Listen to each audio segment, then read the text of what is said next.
दोस्तों, welcome back in Anjeev Singh academy. Learn Python के series में आपका स्वागत है। चैप्टर फंक्शंस हम डिस्कस कर रहे हैं। अभी तक मैंने आपको बता दिया है कि आप फंक्शन होता क्या है, फंक्शन कितने तरह के होते हैं, फंक्शन हम बनाते कैसे हैं और फंक्शंस को हम आर्गुमेंट किस तरीके से पास कर सकते हैं और क्या कहलाता है, क्या होता है पोजिशनल आर्गुमेंट्स, क्या होता है डिफॉल्ट आर्गुमेंट्स, क्या होता है नेम्ड आर्गुमेंट्स और कीवर्ड आर्गुमेंट्स, ये मैंने आपको बताया था। और साथ ही साथ मैंने आपको वेरिएबल लेंथ आर्गुमेंट्स बताया था। हमने अलग अलग वैल्यू पास करके भी आपको दिखाया था फंक्शंस के अंदर में। आज हम जिस टॉपिक के बारे में बात कर रहे हैं वो टॉपिक पासिंग पैरामीटर्स को हम आज एक इंक्लूड भी कर रहे हैं और साथ ही साथ आपको हम बताएंगे कि फंक्शन वैल्यू रिटर्न कैसे करता है। तो जो टॉपिक है पासिंग पैरामीटर्स और रिटर्निंग वैल्यूज को हम डिस्कस करेंगे। सबसे पहले हम समझते हैं कि हमने अगर फंक्शंस को स्ट्रिंग पास करना है, लिस्ट पास करना है, टपल्स पास करना है, तो हम ये वैल्यूज कैसे पास करेंगे एक फंक्शंस को। देखिए, पाइथन के अंदर में डेटा टाइप्स बाइंडिंग का कंसेप्ट जैसा कि आपको पता है कि बहुत ज्यादा हार्ड नहीं है। आप वैल्यूज कोई भी वैल्यू वेरिएबल को देते हो, वेरिएबल का टाइप अपने आप चेंज हो जाता है। आपको कुछ अलग से लिखने की जरूरत नहीं होती है, वो अकॉर्डिंग टू वैल्यूज वो अपने टाइप को डिसाइड करता है। तो passing as a string, list, tuples और dictionary to a function it's so simple like a passing a normal variable. जैसे आप नंबर पास करते हैं, जैसे आप बुलियन वैल्यूज पास करते हैं, जैसे आप इंटीजर पास करते हैं, कुछ इसी तरीके से आप स्ट्रिंग भी पास कर सकते हो, इसी तरीके से आप टपल्स भी पास कर सकते हो, इसी तरीके से आप डिक्शनरी भी पास कर सकते हो एक फंक्शंस के अंदर में।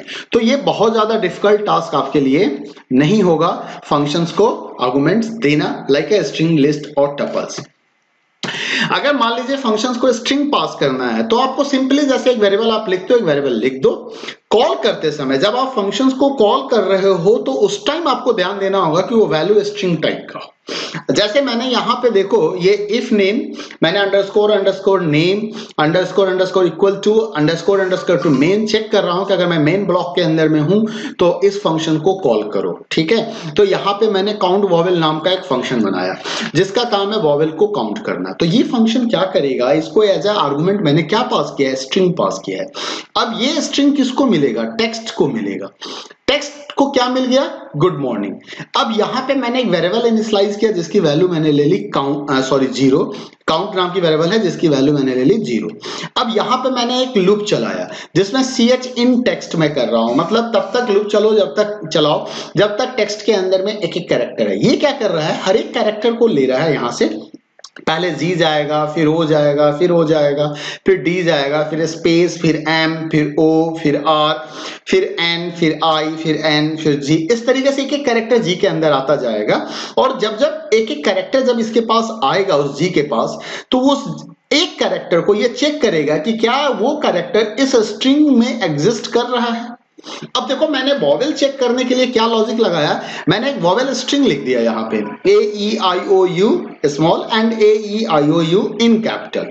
तो यहां से क्या हो जाएगा, अब ये क्या करेगा, चेक करेगा कि क्या this character exist inside this vowel.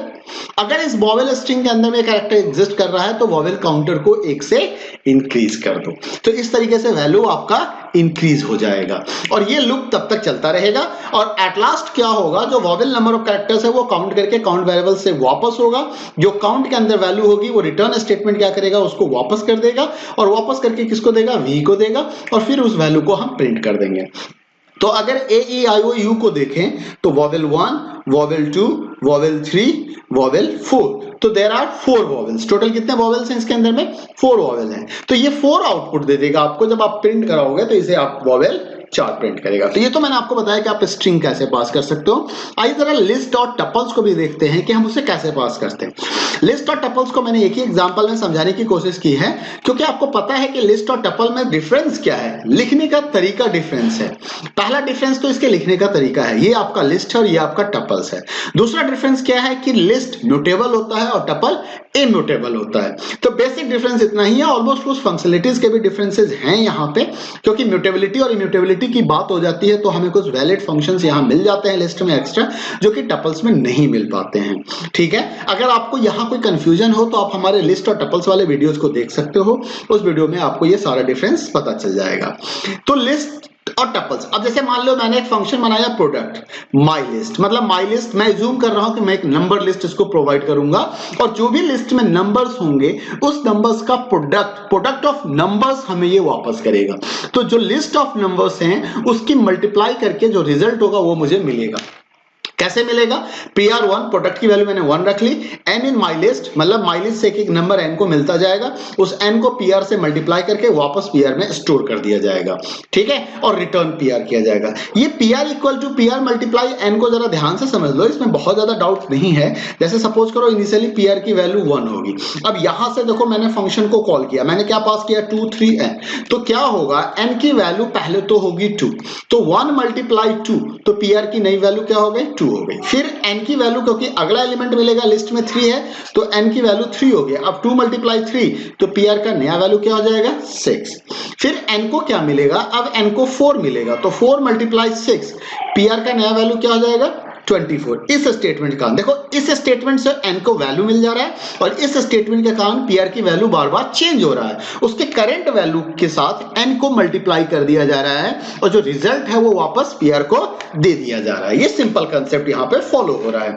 अगली बार n की वैल्यू क्या हो जाएगी 5, तो 24 मल्टीप्लाई 5 क्या हो जाएगा हमारा 120। लिस्ट ओवर हो जाएगा, लिस्ट ओवर होते ही आप रिटर्न PR पे आ जाओगे।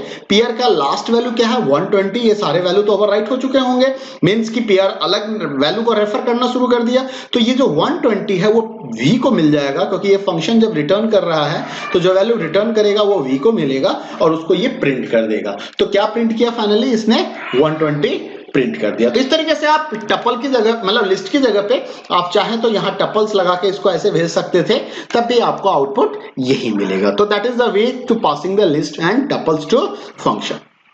अब मैं आपको ये बताऊं कि डिक्शनरी आप कैसे पास करोगे। वेरी सिंपल स्टेप्स है, यहां भी आपको बहुत ज्यादा कुछ करने का काम नहीं है, जस्ट आपको एक वेरिएबल लेना है, आप एज्यूम करोगे कि दिस इज द डिक्शनरी। जो inside the statement of function है, मींस बॉडी ऑफ फंक्शन जो है, आपको वहां कंसंट्रेट करने की जरूरत है। आपको वहां ये ध्यान रखना है कि उसके स्टेटमेंट्स इस तरीके से लिखे गए हो कि आप डिक्शनरी को प्रोसेस कर रहे हो, ना कि आप लिस्ट को प्रोसेस कर रहे हो, ना ही आप किसी एक पर्टिकुलर नंबर को प्रोसेस कर रहे हो। तो डिक्शनरी से डेटा एक्सेस करने का तरीका अलग है, लिस्ट से डेटा एक्सेस करने का तरीका अलग है, स्ट्रिंग से डेटा को एक्सेस करने का तरीका अलग है, नंबर्स और फ्लोट और बुलियंस वैल्यूज को एक्सेस करने का अलग तरीका है। बट आपको सिर्फ वो स्टेप्स को ध्यान रखना है। तो अब जैसे मैंने यहां पे क्या किया, के इन माई डिक्शनरी, जैसे कि मैंने के इन माई डिक्शनरी लिखा, अगर आप सिंपली कभी डिक्शनरी का नाम लिखते हो तो आपको उसके कीज वैल्यू मिल जाएंगे, कीज मिलेंगे, वैल्यूज नहीं मिलेंगे। डिक्शनरी क्या है, कलेक्शन ऑफ की वैल्यू पेयर्स का एक कलेक्शन है, मैपिंग डेटा टाइप्स है, जहां पे हर एक वैल्यू को एक की के साथ मैप कर दिया जाता है। ये किसी इंडेक्स पोजीशन से एक्सेस नहीं होता है। कोई डाउट हो तो आप मेरे पीछे का वीडियो देख लेना, डिस्क्रिप्शन में लिंक दिया हुआ है सारे वीडियोस का, आप वहां से देख के समझ सकते हो। फिर भी कोई डाउट हो तो आप मुझे कमेंट कर सकते हो, कमेंट के थ्रू आप मेरे से कम्युनिकेट कर सकते हो, मैं आपको बिल्कुल जवाब दूंगा, इसकी गारंटी है।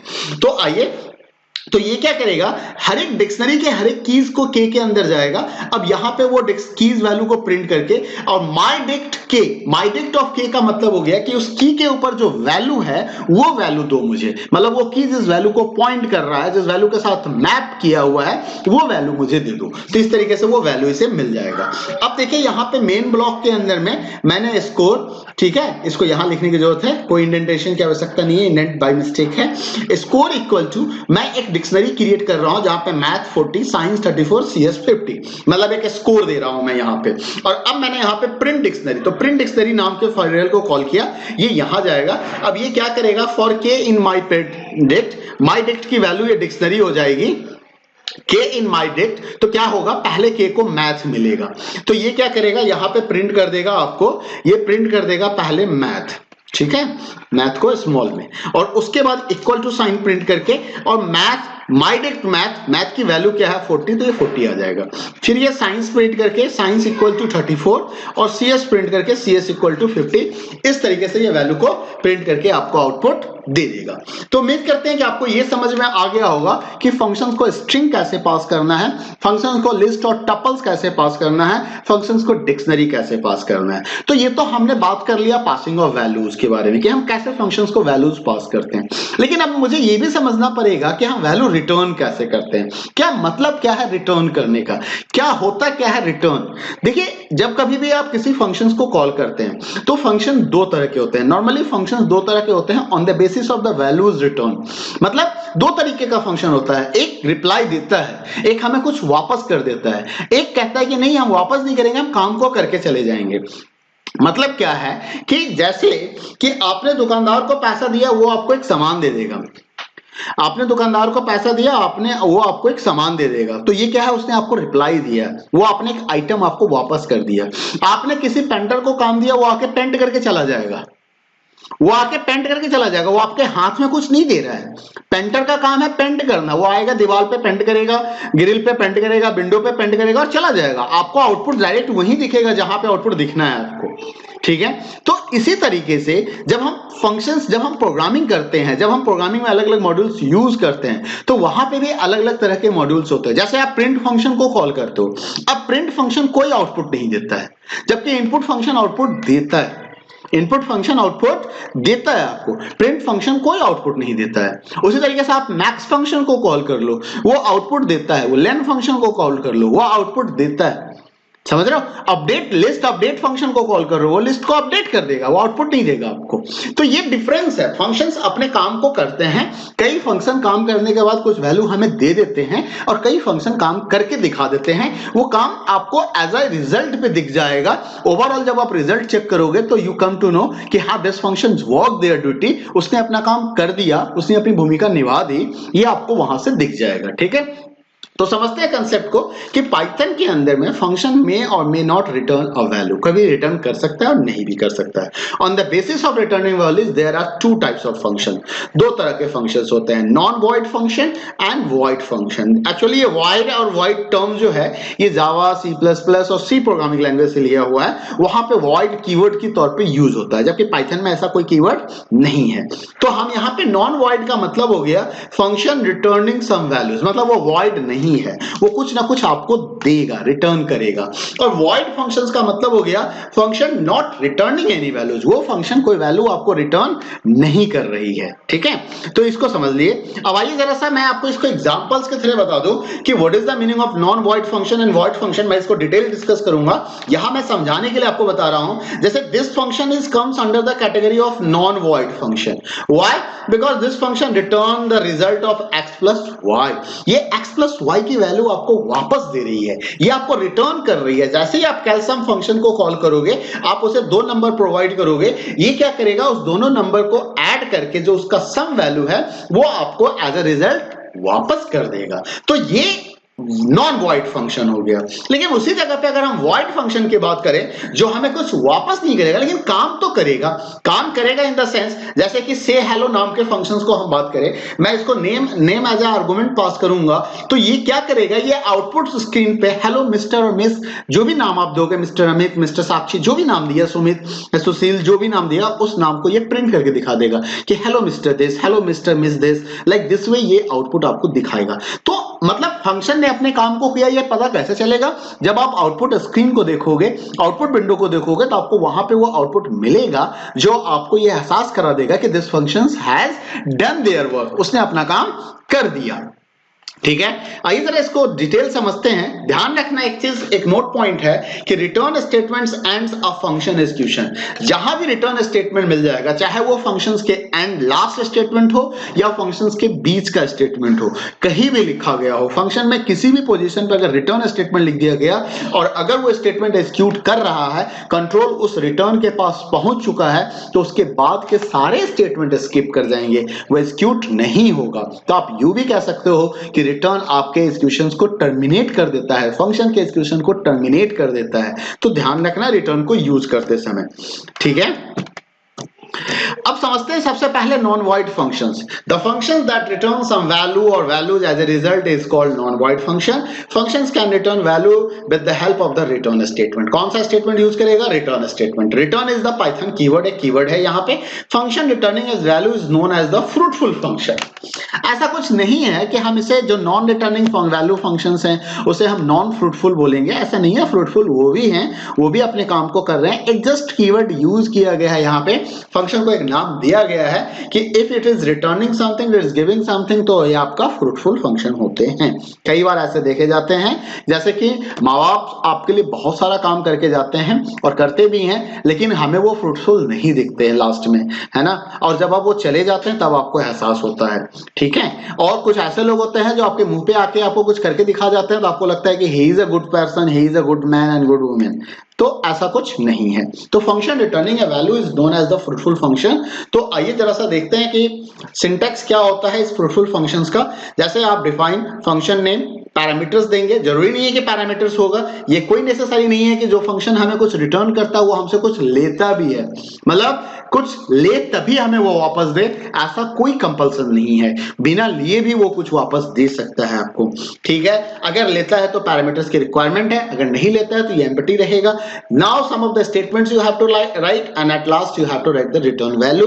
There are two types of the non void function, function returning one values and function returning multiple values. तो दो तरह के नॉन वॉइड फंक्शंस हैं, वैल्यू एक वैल्यू रिटर्न करेगा और फंक्शन जो एक से अधिक वैल्यू रिटर्न करेगा। तो फंक्शन रिटर्निंग सिंगल वैल्यू, चलिए पहले सिंगल वैल्यू को समझते हैं कि ऐसे कुछ मैं एग्जांपल्स को देख लूं जो सिंगल वैल्यू रिटर्न करता है। A function that return single, that is one value called single value returning functions. These are the some examples of function returning single value. जैसे आप देख सकते हो define hello name, hello Mr. name, और ये क्या करेगा, मैं जैसे इस फंक्शन को hello अंजीब को कॉल कर रहा हूं तो ये मुझे एक स्ट्रिंग वापस कर देगा hello Mr. Miss name। देखो ये स्ट्रिंग वैल्यू को वापस कर रहा है फंक्शन। इसी जगह पे फंक्शन नंबर वैल्यू को कैसे वापस कर रहा है, क्यूब एन, मैंने इसको एक पैरामीटर दिया है, इसने क्या किया, इसका n to the power 3 calculate करके और रिटर्न c कर दिया। तो जब हम क्यूब टेम्प्ट करेंगे तो ये क्या करेगा, 1000 प्रिंट कर देगा, क्योंकि ये 1000 रिटर्न कर रहा है यहां से, है ना। तो वन आर्गुमेंट लिया और हमें एक नंबर वापस कर दिया। ठीक उसी तरीके से अगर आप देखें फ्लोट वैल्यू को कि फंक्शन फ्लोट वैल्यू कैसे रिटर्न कर रहा है, तो देखो यहाँ पे मैंने डिफॉल्ट आर्गुमेंट्स का कंसेप्ट भी यूज किया है और यहाँ पे मैं कैलकुलेट करके, जो क्योंकि ये पॉइंट्स में रिजल्ट्स आ रहे हैं तो सारे रिजल्ट्स फ्लोट डेटा टाइप में ही मिलेगा। जो इंटरेस्ट की वैल्यू होगी जो एसआई के थ्रू वापस की जाएगी वो हमारा फ्लोट वैल्यू होगा, ठीक है।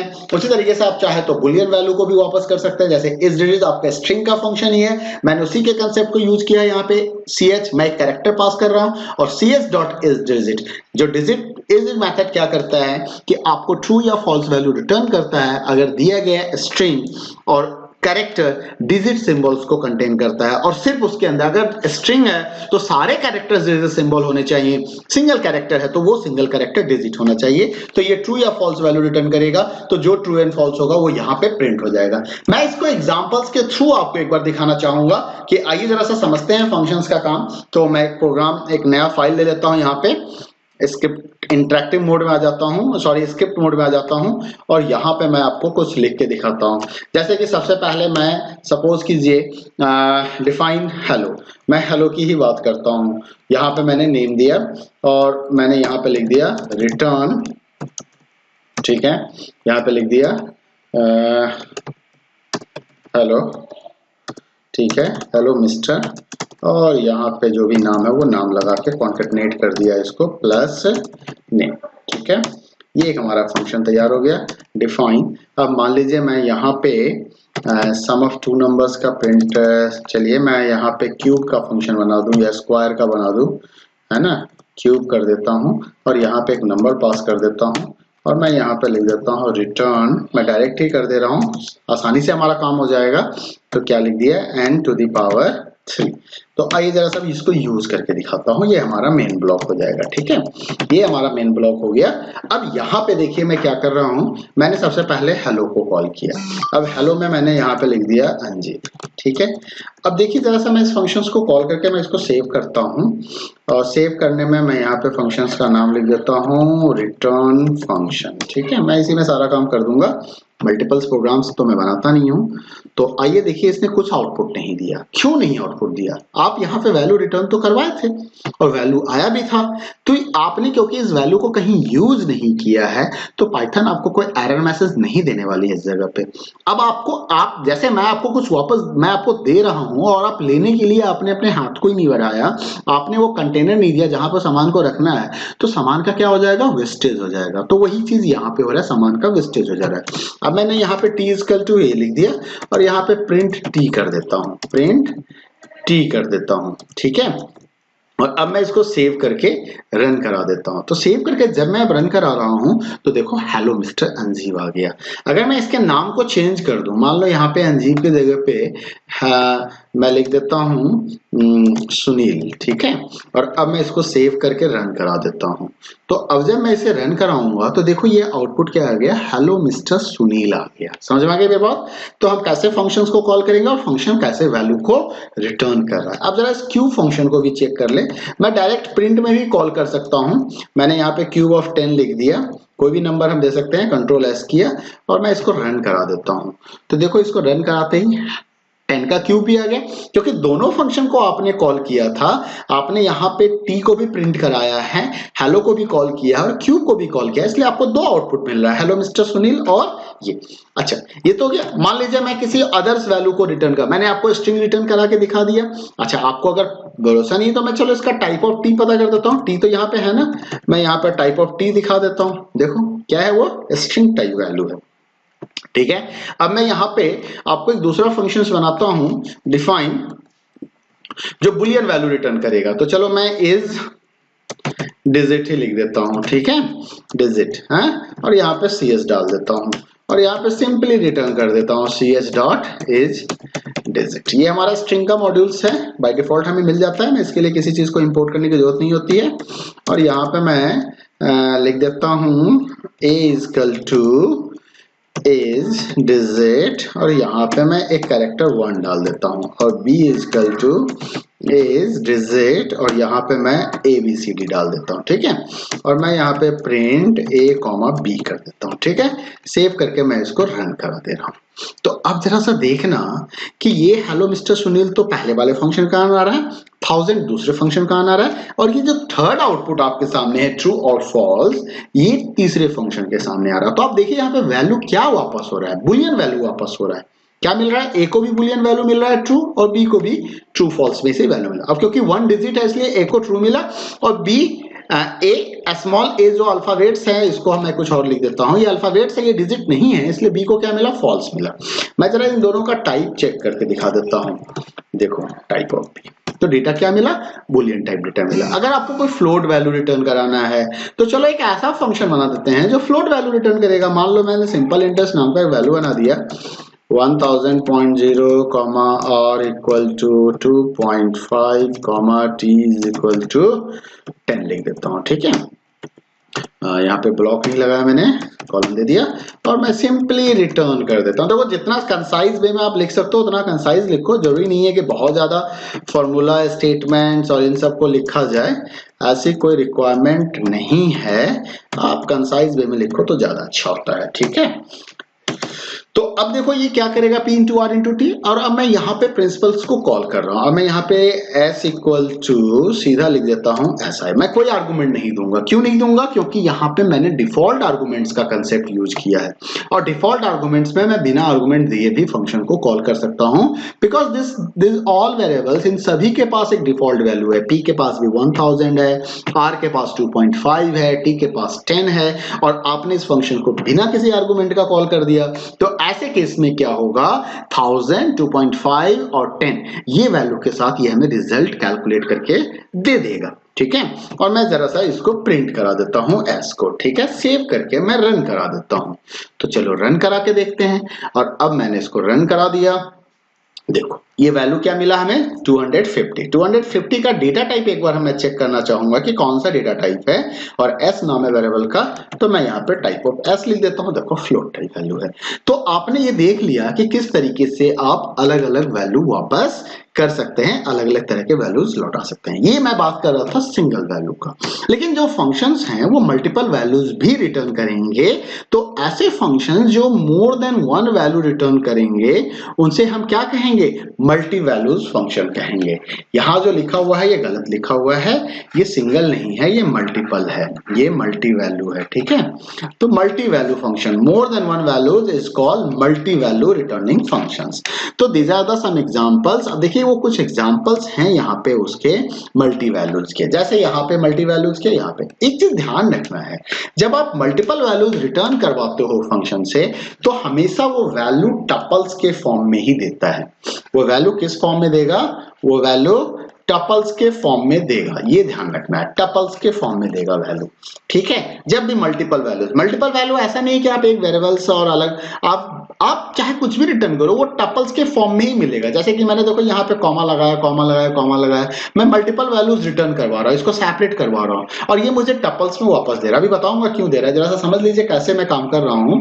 मैंने ए और बी लिया, अब देखो मैंने यहाँ पे 1 2 3 वेरिएबल ले लिया, 4 वेरिएबल ले लिया और मैंने इस फंक्शन को कॉल किया। ये फंक्शन भी 4 वैल्यू रिटर्न कर रही है, तो एक वैल्यू इसको मिलेगी, एक वैल्यू इसको मिलेगी, एक वैल्यू इसको मिलेगी, एक वैल्यू इसको मिलेगी। इंडिविजुअल वैल्यू मैंने ले लिया। एक तो ये तरीका हो गया कि इंडिविजुअल, तो आपको उतने वेरिएबल्स का नाम यहां पे रखना पड़ा। अनपैकिंग ऑफ टपल्स का कंसेप्ट है ना, अनपैकिंग ऑफ टपल्स का कंसेप्ट आया, तो आप उसको अनपैक कर रहे हो यहाँ पे मल्टीपल वेरिएबल्स को लिख के, ठीक है। और यहां पे देखो मैं यहां पे अनपैक नहीं कर रहा हूं, मैं यहां पे सीधा टपल्स के फॉर्म में वैल्यू को ले ही ले रहा हूं। मैंने यहाँ पे क्यूब 3 और क्यूब 3 NO नाम के एक वेरिएबल्स के अंदर में सारी वैल्यू को स्टोर करवा लिया। अब जब मैं इस क्यूब 3 को प्रिंट करूंगा तो ये मुझे वो टपल्स के फॉर्म में पूरा रिजल्ट प्रिंट कर देगा। मैं अभी आपको दिखा रहा हूँ। और अब आइए समझते हैं कि आखिर ये टपल्स के फॉर्म में वैल्यू कैसे दे रहा है, क्या दे रहा है। जरा से एक चीज समझिए, मैंने यहाँ पे t इक्वल टू लिख दिया 1,2, तो क्या बना, t की टाइप, t को देखो, टाइप ऑफ t देखो क्या बना। तो मतलब अगर पाइथन के अंदर में आप वैल्यू को कॉमा से सेपरेट करके लिखोगे तो वो हमेशा टपल्स के फॉर्म में होगा। किस फॉर्म में होगा, टपल्स के फॉर्म में होगा। तो यहां भी ये टपल्स के फॉर्म में ही आ रहा है आपके पास, ठीक है। तो इस टपल को अब जरा ध्यान से आप समझना है मल्टीपल वैल्यूज लिखने के लिए। चलिए मैं चलता हूं स्क्रिप्ट मोड में, तो यहाँ पे मैं अपना फंक्शन बना दूं मल्टीपल वैल्यूज के लिए। तो सपोज कीजिए कि मैं मल्टीपल वैल्यूज के लिए मैं यही अर्थमेटिक कैलकुलेशंस का फंक्शन बना देता हूं। मैं एक ही प्रोग्राम से अर्थमेटिक कैलकुलेटर बनाना चाहता हूं, ठीक है। और मैंने यहाँ पे n1 चाहे a, b लिख दिया, ठीक है। और यहाँ पे देखो फंक्शन, मैं आपको बार बार कह रहा हूँ फंक्शन हमेशा छोटा लिखने की आदत डालो। पाइथन इसीलिए तो स्मार्ट है। अदर प्रोग्रामिंग लैंग्वेज में आप इतने फ्लेक्सिबिलिटी के साथ प्रोग्राम नहीं कर सकते हैं, बट पाइथन आपको एक परमिशन देती है कि आप जितना कंसाइज लिख सकते हो, जितना छोटा कोड लिख सकते हो लिखो ना, कोई मना नहीं करेगा। क्यूब 3 नंबर नाम का मैंने एक फंक्शन बनाया है ना, और यहाँ पे इसको n दे दिया या a, b, c दे दिया, ठीक है। और अब देखो return a power 3 b power 3 c power 3, ये मैंने इसको रिटर्न करवा दिया, ठीक है। चलो अब मैं इन सबको रहने दूं, नहीं मैं इन सबको कमेंट्स कर देता हूँ। क्या बना देता हूँ, कमेंट बना देता हूँ इन सबको, ठीक है। और चलो ऊपर काम करते हैं यहाँ पे। तो यहाँ पे अब मुझे इन दो फंक्शंस को यूज करना है। पहले अर्थमेटिक कैलकुलेटर को यूज करके दिखाता हूँ। मैंने यहाँ पे लिखा sum, mu, सम नहीं लेता हूँ, नाम को चेंज कर देता हूँ, p, q, r, s is equal to arith अर्थ कैल्क, और यहाँ पे 10,2 मैंने इसको आर्गुमेंट दिया। अब मैं यहाँ पे प्रिंट करवा देता हूँ p, q, r, s, print करा दिया। इसी जगह पे अब मैं क्यूब को भी दिखा देता हूँ आपको, सारा एक साथ समझ लेते हैं फटाफट, है ना। 6 इक्वल टू मैं यहाँ पे लिख देता हूँ क्यूब 3 नंबर, और यहाँ पे मैं देता हूँ 10, 20, 30, ठीक है। और यहाँ पे प्रिंट मैं c कराऊंगा, ठीक है। चलो तो हमारे पास p, q, r, s और c इतने नाम के वेरिएबल्स बन गए, ठीक है। अब इसको मैं रन कराता हूँ, सेव कर दिया मैंने, अब मैं इसको रन कराता हूँ, फिर मैं डिस्कस करूंगा इसके बारे में आपसे। तो जरा समझिए इसका। अब देखिए यहाँ पे क्या हुआ, यहाँ पे तो आपको आउटपुट मिला 12, 8, 25। क्यों मिला यहाँ पे आउटपुट 12, 8, 25? क्योंकि आपने यहाँ पे 10 और 2 आर्गुमेंट दिया था। तो 10 तो मिल गया a को, 2 मिल गया b को, 10 प्लस 2 12 हो गया first value, second value 10 minus 2 8 हो गया, थर्ड वैल्यू 10 मल्टीप्लाई 2 20 हो गया, फिर 10 डिवाइडेड बाय 2 5 हो गया। तो अब फर्स्ट वैल्यू जो है जब ये वापस आ रहा था फंक्शन से, तो ये तो पूरे टपल्स के फॉर्म में वापस आ रहा था। देखो ये यहां से इस फंक्शन ने, अगर मैं बात करूं इसके यहाँ पे, तो ये एंटायर स्टेटमेंट जो था, ये एंटायर स्टेटमेंट रिप्लेस हो गया इस तरीके से। इसने दे दिया 12, 8, 20, 5, इसने ये दे दिया हमें।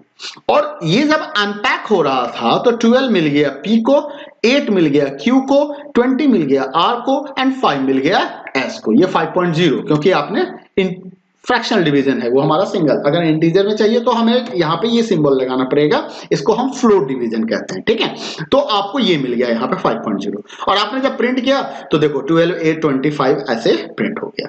अब इसी चीज को मान लीजिए आपको यहाँ पे डाउट्स हो रहा है, तो मैंने इसको क्लियर करने के लिए आपके लिए ये एग्जाम्पल भी रखा है कि क्यूब 3 नंबर्स, अब मैं इसको 3 वैल्यू पास कर रहा हूं और देखो यहाँ पे सेम स्टेटमेंट है, बस वही है, क्यूब है, 10 का क्यूब, 20 का क्यूब। तो ये जब यहां से वैल्यू वापस कर रहा था तो क्योंकि ये कॉमा सेपरेटर्स वैल्यू था तो ये जो वैल्यू था वो कुछ इस तरीके से वापस होके आया 1000, 8000 और क्या आएगा 27,000 और ये वैल्यू देखो आपको टाइप फ्लोट टपल्स के फॉर्म में मिला और ये सी को मिला, और इसलिए जब आप सी को प्रिंट करा रहे हो तो देखो आउटपुट आपको टपल्स के फॉर्म में मिल रहा है। डाउट है तो कोई नहीं, आपके डाउट को अभी क्लियर कर देते हैं। अब देखो इसका क्लास टाइप क्या मिला हमें, जब मैंने टाइप प्रिंट किया तो मुझे क्या मिला, टपल टाइप सी तो मिला, तो इससे पता चल रहा है ना कि ये टपल है। समझ में आ रही मेरी बात? तो I hope you understand this. तो इस तरीके से आप मल्टीपल वैल्यूज भी रिटर्न करा सकते हो और ये फैसिलिटी सिर्फ पाइथन लैंग्वेज में ही है। C++ में भी है, जावा है ना, जहां पे आप पॉइंटर का कंसेप्ट यूज कर सकते हो, बट पाइथन के अंदर में जितनी इजी तरीके से ये फैसिलिटी आपको मिल रहा है वो कहीं भी नहीं मिल रहा है। आइए अगले कंसेप्ट को देखते हैं। अगला टॉपिक जो है वो है हमारा वॉइड फंक्शंस। मैंने अभी तक आपसे बात किया नॉन वॉइड फंक्शंस का कि फंक्शन जब वैल्यू रिटर्न करती है। वॉइड फंक्शन का मतलब हो गया कि फंक्शन कोई वैल्यू रिटर्न नहीं करेगी, मतलब function does not return a value as a result, call void. In this case no need to write return statement और you may write return statement. अब यहां पे क्या कंफ्यूजन है कि आप चाहो तो रिटर्न स्टेटमेंट लिख सकते हो और चाहो तो रिटर्न स्टेटमेंट नहीं लिख सकते हो। जैसे कि आप इस फंक्शंस को देखो, इस फंक्शंस में मैंने कोई रिटर्न स्टेटमेंट नहीं लगाया है, लेकिन इस फंक्शन में मैंने रिटर्न स्टेटमेंट लगाया है। अब क्योंकि मैंने यहां पे रिटर्न लगाया है, इसका मतलब क्या है कि वैल्यू रिटर्न करेगा? नहीं, ये वैल्यू तब रिटर्न करता है ना जब यहां पे कोई वैल्यू दिया गया होता, यहां पे कोई वेरिएबल लिखा गया होता, यहां पे कोई एक्सप्रेशन लिखा गया होता। और क्योंकि यहां पे आप कुछ लिख ही नहीं रहे हो, जब आप यहां पे कुछ लिख नहीं रहे हो तो आपको ये वैल्यू रिटर्न नहीं करेगा, ये क्या करेगा, कंट्रोल रिटर्न कर देगा, मतलब फंक्शंस को टर्मिनेट कर देगा, फंक्शंस को टर्मिनेट करके आपको वापस भेज देगा ये, ठीक है। इसका काम इतना ही रहेगा रिटर्न स्टेटमेंट का, समझ गए। और यहां क्योंकि रिटर्न स्टेटमेंट नहीं लिखा हुआ है and this is the end of the function body, तो फंक्शन नॉर्मल टर्मिनेट हो जाएगा यहां से और टर्मिनेट होके वापस चला जाएगा कॉलर फंक्शंस के थ्रू पास, जिसने कॉल किया that is the caller functions, तो उसके पास चला जाएगा ये, ठीक है। इसके कुछ एग्जांपल्स देख लें, जैसे कि मान लो मैंने प्रिंटिंग लाइंस। अब देखो इसके नॉन वॉइड फंक्शंस की क्या जरूरत है, हमें कई बार ऐसे फंक्शंस चाहिए जो फंक्शन सिर्फ मैसेज को प्रिंट करे, कोई आउटपुट दिखा जाए, कुछ कैलकुलेशंस करके वेरिएबल में चेंज करके चला जाए। हमें कुछ ऐसे फंक्शंस की रिक्वायरमेंट होती है, ग्रीटिंग्स मैसेज, हेडर, रिपोर्ट के ऊपर हेडर लाइन प्रिंट करे, रिपोर्ट के ऊपर बॉटम लाइन प्रिंट कर दे, तो कुछ ऐसे फंक्शंस की भी आपको रिक्वायरमेंट होगी। तो इस तरह का जो फंक्शंस होता है उसे हम नॉन वॉइड फंक्शन कहते हैं। अब जैसे देखो मैं यहाँ पे प्रिंटिंग लाइन के लिए एग्जांपल लिखा कि भाई इस वाले डैश डैश से क्या करो, एक लाइन प्रिंट कर दो इस तरीके से, ठीक है। और यहां पे रेप्लिकेटिंग स्ट्रिंग का मैंने फंक्शन लिखा कि मैं जो भी स्ट्रिंग दूं उसके 3 बार उसी स्ट्रिंग को 3 टाइम्स तक रेप्लिकेट कर दो। तो अब मैं काम लेना चाह रहा हूं, मैं आउटपुट नहीं चाह रहा हूं, मैं चाह रहा हूं कि ये काम हो जाए, ठीक है। तो देखो इसके लिए मैंने क्या लिखा, प्रिंट हेलो प्रिंट लाइन, मैंने इसको कॉल किया, कोई आर्गुमेंट नहीं दिया इस फंक्शन को क्योंकि इसे आर्गुमेंट चाहिए ही नहीं, यहाँ पे कोई आर्गुमेंट्स, कोई पैरामीटर्स नहीं चाहिए, इसलिए कोई आर्गुमेंट नहीं दिया गया।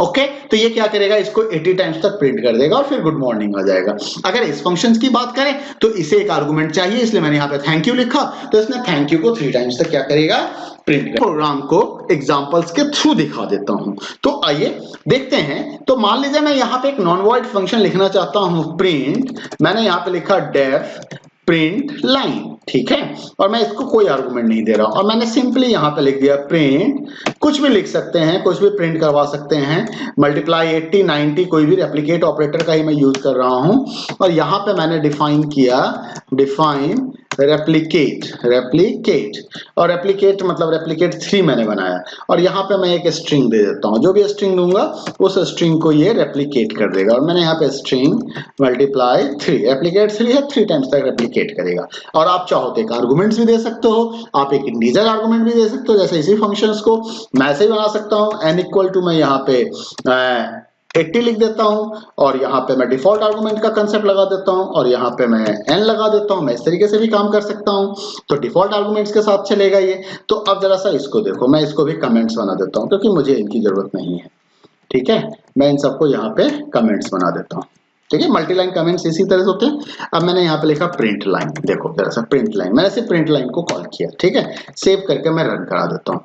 तो क्या करेगा प्रिंट लाइन, देखो ये प्रिंट कर दिया उसको 80 टाइम्स तक, हो गया ना। और अगर मैं यहाँ पे 80 लिखा हुआ है बाय डिफॉल्ट, मैंने कुछ आर्गुमेंट नहीं दिया था यहाँ पे, तो इसने n को 80 का वैल्यू लिया होगा। लेकिन अगर इसी जगह पे मैं प्रिंट लाइन में मैं यहाँ पे 2 लिख देता हूँ, सिर्फ 2 इसलिए ताकि आप आसानी से काउंट कर सको। तो अब देखो 2 ही बार उसने उसको प्रिंट किया होगा, तो आ गया ना। और अब मैं मान लो इस फंक्शंस के साथ मैं इसको भी प्रिंट करना चाहता हूँ, मैं रेप्लिकेट को कॉल करना चाहता हूँ, रेप्लिकेट। तो देखो ये आउटपुट डायरेक्ट नहीं दे रहा है, लेकिन इसका जो आउटपुट है वो आउटपुट आपको कहाँ दिख रहा है, जो आउटपुट आपको स्क्रीन पे दिख रहा है ना। तो काम तो कर रहा है ना, फंक्शन तो कोई ना कोई पर्पस तो फुलफिल करेगा ना हमारे लिए, तो हमारे काम को तो कर रहा है, लेकिन हमें कोई डायरेक्ट आउटपुट ये नहीं दे रहा है। तो प्रिंट लाइन मैंने रेप्लिकेट 3 थैंक यू किया और अब मैं इसको 2 की जगह पे मैं यहाँ पे 20 कर देता हूं। ठीक है, और मैं इसको सेव करके और रन करा देता हूं। तो देखो जरा सा ये भी कैसे थैंक यू प्रिंट हो गया, देखो 3 टाइम्स तक प्रिंट हो गया हमारा थैंक यू। तो इस तरीके से आप नॉन वॉइड फंक्शंस को भी यूज कर सकते। उम्मीद करता हूं कि आपको ट्यूटोरियल पसंद आया होगा, आपको काफी कुछ सीखने को मिला होगा इस वीडियो से। अभी तक आपने अगर मेरे वीडियो को लाइक नहीं किया तो लाइक कर दीजिए, इसे शेयर कीजिए ऐसे लोगों के साथ जिसे इसकी रिक्वायरमेंट है, जो कुछ सीखना चाहते हैं, जिन्हें पाइथन पढ़ने की जरूरत है, उनके साथ शेयर कीजिए। और अभी तक आपने मेरे चैनल को सब्सक्राइब नहीं किया है तो सब्सक्राइब कर लीजिए। ठीक है, thank you, thanks for watching, bye bye, take care.